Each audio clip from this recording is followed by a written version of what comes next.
sexual, horror o droga na hindi angkop sa mga bata. Dahil sa pagiging padalos-dalos nitong si Mr. Freddy ay mabubuking na nga ba ang pinakatago-tagong baho nitong si Dara matapos ngang malaglag ni Freddy ang salamin na ibinigay nga ni Dara sa kanya ay dito ito napulot ni Minchi. Kaya naman itong si Minchi ay dali-dali niyang sinundan ang nagmamay-ari ng naturang salamin. Ngunit pamilyar sa kanya na may pagkakahawig ito kay Dara. Hindi na siya nag-isip pa at sinundan niya ang naturang lalaki. Wala namang kamalay-malay si Minchi na ang sinusundan niya ay ang asawa pala nitong si Vanna. Kaya naman sa pagpasok niya sa ladies room ay dito nga nag-iingay si Minchi at nagtatanong kung naririto ba ang nagmamay-ari ng salamin. At dito pa nga ngayon sinabi nitong si Minchi na wag nang mahiya ang lalaking ito sapagkat handa niya umanong intindihin ang lahat. Kaya naman itong si Dara at Freddy na pumasok sa ladies room ay nagkakahagul-hagul na.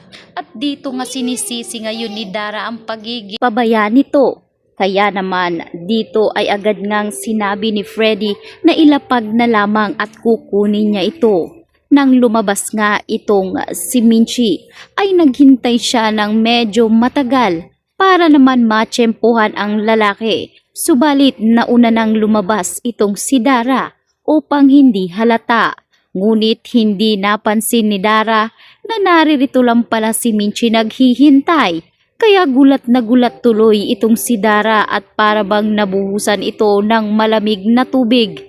Nagtataka tuloy itong si Minchi kung bakit naroroon si Dara at bakit naroroon ang lalaki. Kaya naman pumasok tuloy sa isip nitong si Minchi na baka may kinakalandakan itong si Dara at baka ito na rin ang lihim na ayaw ngang malaman ngayon ni Dara. Samantalang tuwang-tuwa naman itong si Minchi habang ibinabalita kay Miss Vanna na nakaisa umano siya kay Dara dahil nagdududa talaga itong si Dara na may iba na lalaking pinagkakaabalahan ito. Narinig niya rin kanina na may katawag si Dara at sinabing ayaw niya ngang malaman ang kanilang sikreto. Kaya naman sisikapin ni Minchi na malaman ito upang sa ganon ay maisahan niya si Dara at ito na naman ang mapahiya.